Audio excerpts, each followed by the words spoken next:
Mariano Agmi with the final bell, and I am joined by Hannah Terlep, who fights Stephanie Han this Saturday, February 22nd at the County Coliseum in El Paso for the WBA Lightweight World title. Hannah, how are you? I'm good. How are you? Good, good. Thanks for joining me. Yeah, thank you for having me. And I guess we start with congratulations on a world title shot. Very exciting. What are your thoughts going into this fight? It's nothing to be taken lightly, that's for sure. It's a once in a lifetime opportunity, and I just hope that I go in there and show the world that I deserve to be there. Absolutely. And how's training going for your fight against Stephanie? It's going really well. I've got good sparring partners, and my coach has set up a pretty consistent training regimen of, strength and conditioning and specific footwork drills and everything. So we're just trying to be a well-rounded team. Yeah. And who do you train with, and where is your gym? I train with Hector Sayas, and we are out of Bring It Back Boxing in Denver, Colorado. Um, Awesome. Yeah. yeah. Yeah, and I've heard that you've done some work with Amelia Moore, former Olympic alternate, who just had her fight last Saturday. So hopefully the two Colorado females go two for two, right? Yeah, exactly. Hopefully. And then another June Bug just fought as well, and he's another Colorado representative, and hopefully we keep doing it. Yeah. What are your thoughts on Stephanie as a fighter? I know that her and her sister have been in boxing for a long time, and she's been waiting for this opportunity, and it's finally presented itself. And I think we're going to be adequate opponents for one another. Yeah, looking at your records, I see she has more fights than you, but you have the same amount of knockouts. When you think about like how that fight will play out physically, how do you view it? Like, do you view her more as a boxer and you as a puncher, or how do you view it? Oh, that's tough because naturally, like, I like to be a boxer as well. I know to make the fight happen, one of us is going to have to put on the pressure. So I think it's just going to be like us figuring out how to work with each other and persevere for the best of our interests. She's going to be trying to do what she does. I want to do what I do. And Yeah. yeah. And what do you think is going to be the key difference between you guys that night? Oh, probably movement. I think I think movement will be very important. Yeah. Yeah. Yeah, like Um, no, go ahead. oh, sorry, I was just gonna say like slipping punches and picking angles and stuff like that. Yeah, yeah, absolutely. And I know you'll be fighting in her home turf, right? She's from there. She's a headliner. What part does that play psychologically for you as far as going into me, enemy territory to fight for a world title? Yeah, it's definitely something to be considered. However, I just have to let my boxing career and my skills speak for themselves and just come out at the top of my game and yeah, not allow her home turf to be as much of a factor once people see what I bring to the table. Yeah, definitely. And as far as your boxing career, how old were you when you got into boxing, and how did it start? I was 20 years old, and it started because like all throughout middle school, high school, I was always an athlete. And then when I graduated, I didn't have that outlet anymore. And I tried boxing and I ended up really liking it. And I was pretty decent at it. And my skills have only developed over time. So Yeah. just kind of hit the ground running. Yeah. What was your main sport like when you were in high school? Basketball. Okay, gotcha. Nice. Yeah. Yeah. Yeah. And the WNBA wasn't what it is today, right? Back then. No, certainly wasn't. Big And stuff now. yeah, it was very competitive as well. Like, to get in even to college level, it was very competitive and Yeah. I didn't make that cut. Gotcha. Were you around like then 17, 18 when you started boxing? 20. Oh, Yeah, I 20. was years old, yeah. And what was the like amateur experience like for you?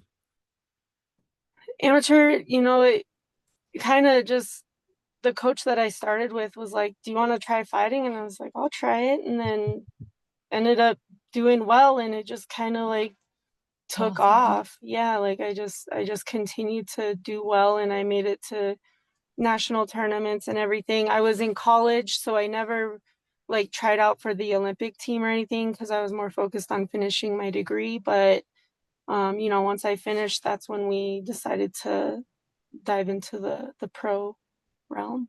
Yeah. And where'd you go to school? I went to CU, Okay. University of Colorado, Denver, Okay. And what was your major there? biology. Oh, nice. So is that Yeah. gonna, so it's either boxing or biology? Are you Actually, I'm doing a both? dog groomer. Oh, I okay. don't do anything with my degree. I just pet dog hair. Well, I got two of them right here. I don't know if you can see them there. Hey, Yeah. Penny, you want to say hi? Nelly. There she is. They are right now. I'm sleeping. Yeah, they're just sleeping. They're my interns, but they don't do anything. Oh, Yeah, it's not right. They just keep me company, if anything. So then, how many amateur fights did you have, would you say? I, I think it was like around 38, Okay. somewhere around there. Yeah, 38 to 40. Hmm. Um, Then I see that you went pro in 2018, right? And of course, because of COVID, I'm assuming you did have a little bit of a gap there, right? For yeah. part of, yeah. And then looking at your career, you started off with 5 wins, and things were going well. And then I know you suffered your first loss to Chelsea Anderson last March. Tell me a little bit about that fight. That fight, we worked hard in camp. We did everything we could to prepare as best as we could. And I just got caught with a shot right off the bat. And I did everything I could throughout the fight to persevere and push through it. And I feel like I did a really good job of, you know, pushing through it. But then again, I let myself get caught at the very end, and Yeah. that So it was was that. pretty It much almost happened. a minute left in the fight, right? Pretty much. Yeah. Yeah, I think even like seconds, It like was 10 seconds. It was seconds. literally 7 seconds. Yeah. So yeah, and it was just not in the cards, I guess. I Yeah. Yeah. Yeah. And what did you feel like you learned from that fight, like in the immediate aftermath? I learned what I can push through. Yeah. Like some people might just like call it quits right after taking a shot like that. But Right. I also learned, where there that there's a line, like um you can take a good shot and everything, but then you also have to know when the shot is good enough to say, all right, that's enough. Yeah. But I was definitely proud to push through that as best as I could and find that heart and see what I'm capable of working through. Yeah. No, but you're right. There are times when you're watching a fight and you can tell that maybe someone should take a knee, for example, just to take that break and maybe clear their head. But when you're in the heat of the moment, I'm sure it's not as simple, and it's probably not what you're thinking about, right? You're just probably, But you're just react. trying to stay in there. Yeah. Exactly. Yeah. And so did you spend the rest of the year, sharpening up and preparing for an opportunity and just waiting for one? Yeah, yeah. I mean, we had a couple of other opportunities present themselves, but they just didn't work out. And it was kind of like we were looking for decent notice. Like that's a lot of the time you get notice like 2 or 3 weeks out. And how are you? Yeah, you stay in the gym and everything, but it's a different mindset when you're in a camp and you're training for something specific. Yeah. So we had turned a couple of fights down because there just wasn't adequate notice where we felt we would be able to prepare properly. And then this opportunity presented itself, Yeah. and it was That perfect. is the right move, I think, right? Like taking fights with short notice is how, again, a lot of careers, aren't what they could have been, right? Yeah, yeah, especially after coming off of, the last fight, and Right. Right. losing is one thing, but it's how you come back from that. And we wanted to show again, like that's not the end, you know? Definitely. So Thinking about women's boxing, it had a resurgence, or maybe it was the first time ever that it was like really big a couple of years ago. You have a few stars that are still active today, and some of them some of them are probably closer to retirement, like Amanda Serrano or like Katie Taylor. But then you have a bunch of others like Alicia Baumgardner, many in the UK, Clarissa Shields. Where do you see it today? Because it seemed like last year was a little bit of a slow year. Like it started off okay with Natasha Jonas and like Michaela Mayer in big fights, but then it kind of slowed down again. What are your thoughts on where it is today? It's I think it has plateaued again. Mhm. I'm curious to see what 2025 brings to the table. I know Michaela's getting ready for a second battle with And Sandy, Ryan, and right. Alicia faced some personal hardships at the end of last year, and I hope to see her get back in there too. I was fortunate enough to get to work with both of them throughout multiple camps, and um, just fighters like that have helped bring women's boxing to the forefront is Yeah, very important. And then like with the Katie Taylor and Serrano fight at the end of last year, like who could ask for better representatives of your sport? Like that was so both times they fought was just amazing. And I would love to see more fights like that, especially with Katie Taylor switching divisions and everything. Like I'm really curious to see, yeah. yeah, where that goes. Yeah, 50 million viewers saw that, tuned into that. And it's great that they had it right before the main event because so many people, I'm the only one in the neighborhood that even likes boxing, of course. I'm always kind of the only person around. But that night, a lot of people came up to me and they were like, "Oh, did you see that fight?" And it was nice to see that it got that kind of attention. Yeah, and it was a great platform too. Like, Yeah, under Mike Tyson and Jake Paul, that got everybody watched that fight, but I think everybody talked about the yeah, Serrano and Taylor fight. Like def- that's what got noticed. yeah, definitely. So yeah, they both have represented the sport really well, each in their own, different ways, for sure.